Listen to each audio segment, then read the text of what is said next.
ఆకాశం ఏనాటిదో అనురాగం మానాటిది. పాట అందరికీ తెలిసే ఉంటుంది. జానకి గారు గొంతు నుంచి జాలువారిన ఒక అమృత తునక.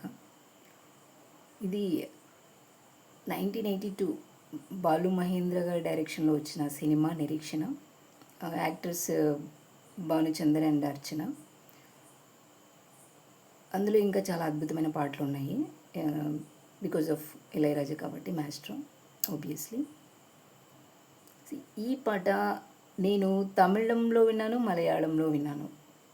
అప్పుడు నాకు వచ్చిన డౌట్ ఏంటంటే ఒరిజినల్ ఏంటిది. సో తమిళ్ మలయాళం ఫ్రెండ్స్ ఏమో మాది ఒరిజినల్ అంటున్నారు. అప్పుడు కానీ సరే గూగుల్లో సెర్చ్ చేస్తే కానీ నిజాలు బయటికి రాలేదు. అసలు ఈ మూవీసే వేరువేరండి. ఇది తెలుగులో దీని పేరు నిరీక్షణ అయితే అసలు దీనికి రిలేటెడ్గా ఉన్న పాట వచ్చి ఆటో రాజా సినిమాలో విజయకాంత్ నటించిన సినిమాలో ఉన్న పాట అదేంటంటే యాక్చువల్లీ అది ఒరిజినల్. సంగத்தில் పాడాద కవితై అంగத்தில் యార్ తందదు. సో ఇది ఒరిజినల్ తమిళ. ఇది కూడా 1982లో వచ్చింది. దీని డైరెక్టర్ వచ్చి విజయన్. తర్వాత ఇది ఆటో రాజా అని చెప్పాను కదా. ఆటో రాజా సినిమాకి నిరీక్షణ సినిమాకి ప్లాట్లో ఏమాత్రం సంబంధం లేదు. అది వచ్చి ఆటో రాజాలో ఒక ఎడ్యుకేటెడ్ ఆటో తోలడం, తర్వాత ఒక హీరోయిన్ మల్టిపుల్ డిజార్డర్ ఉన్న హీరోయిన్ యాక్టర్. నిరీక్షణ వచ్చేసి ఒక forest officer falls in love with a tribal woman అనమాట. తర్వాత అతను ఒక నక్సలైట్గా అనుమానించి అతన్ని అరెస్ట్ చేస్తారు.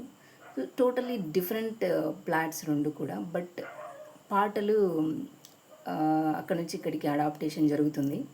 మనం రీసెంట్గా కూడా విని ఉంటాము. చల్లగాలి తాకుతున్న మేఘమైనది మనసిల నాని పాట.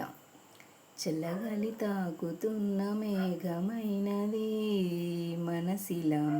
ఇది వచ్చి ఎప్పుడో 1990స్లో వచ్చిన తమిళ్ పాటకి ఈ రీసెంట్గా నానికి ఈ సాంగ్ పెట్టారనమాట. ఐ మీన్ సేమ్ రాగం. అది వచ్చి తేండ్రల్ వందు తిన్నుంబోదు ఎన్న వర్ణము మనసిల. సో ఆ సాంగ్ సేమ్ రాగంలో వచ్చిన పాట. సో అలాగా ప్లాట్స్ వేరు, రాగం ఒకలానే ఉంటుంది, లిరిక్స్ కూడా టోటల్లీ వేరు.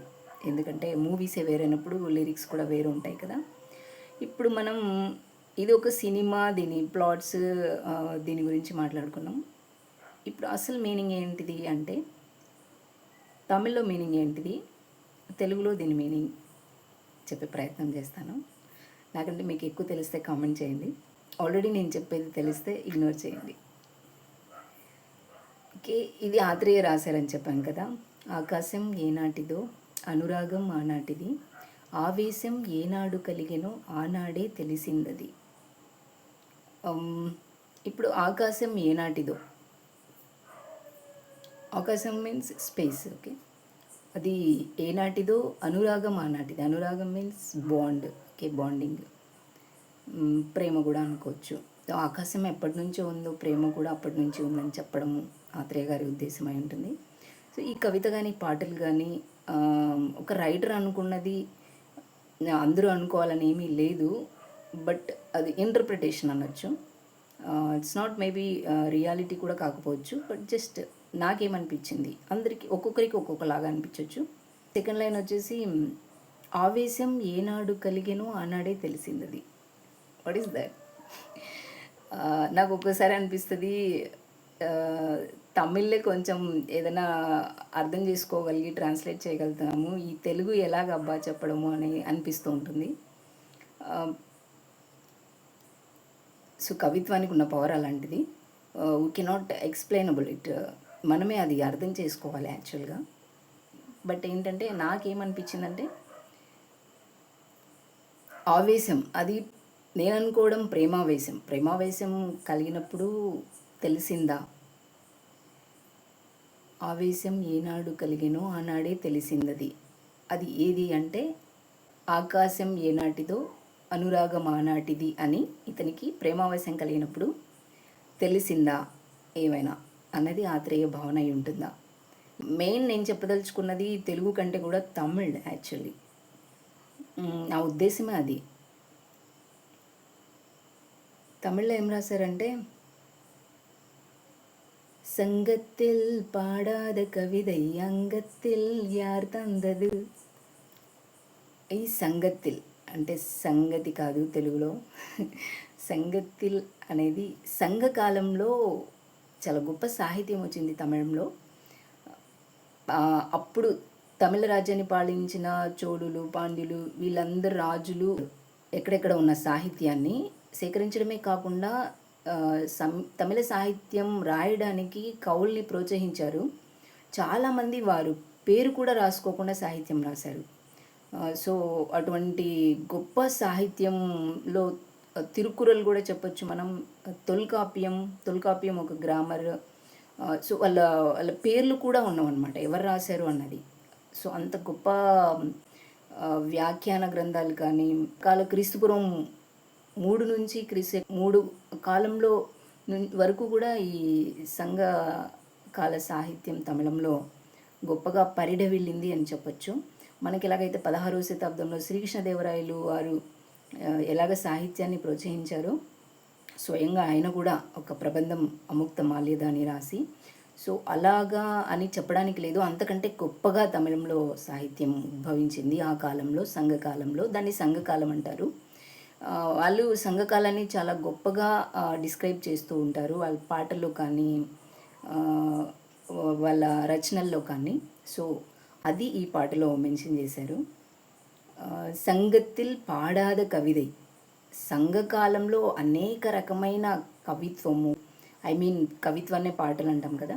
సో పాడాద కవిதை అంగத்தில் యార్ తందదు. అంగం అంటే మనకు తెలిసిందే, అంటే ఈ యొక్క శరీర వంపు సంపుల్లో సంఘకాలంలో రాయలేని కవిత్వం వెల్లడవుతుంది అన్నట్టుగా ఏమైనా కవి చెప్పి ఉండొచ్చు. అంటే అంత గొప్పగా పరిడవిల్లిన సంఘకాల సాహిత్యాన్ని తీసుకొచ్చి ఇప్పుడున్న ఒక అమ్మాయి సౌందర్యంతో అప్పుడే రాయలేని కవిత్వము ఇప్పుడు ఈ యొక్క శరీర వంపు సొంపుల్లో కనిపిస్తోంది అన్నట్టుగా చెప్పారా అనిపిస్తుంది. సో అది ఈ తమిళ్ పాటకున్న మీనింగ్. ఇళయరాజా పాడారు, తర్వాత జానకి కూడా పాడారు. తెలుగులో జానకి పాడారు, ఎస్ జానకి. ఇది తమిళంలో వచ్చి ఇద్దరు పాడారు. సో ఇది ఒక రొమాంటిక్ సాంగ్ అనొచ్చు. సంగத்தில் పాడాద కవిதை అంగத்தில் యార్ తందదు. తెలుగులో ఆకాశం ఏ నాటిదో అనురాగం ఆనాటిది. ఇది Tamil Telugu stories situations different అన్నాం కదా. ఇంకా ఇళయరాజా ఏం చేశారంటే, ఈ తెలుగు పాట ఇది ఒరిజినల్ తమిళ్ అయినప్పటికీ ఇది పాటని తీసుకెళ్ళి మలయాళంలో కూడా జానకి గారితో పాడించారు.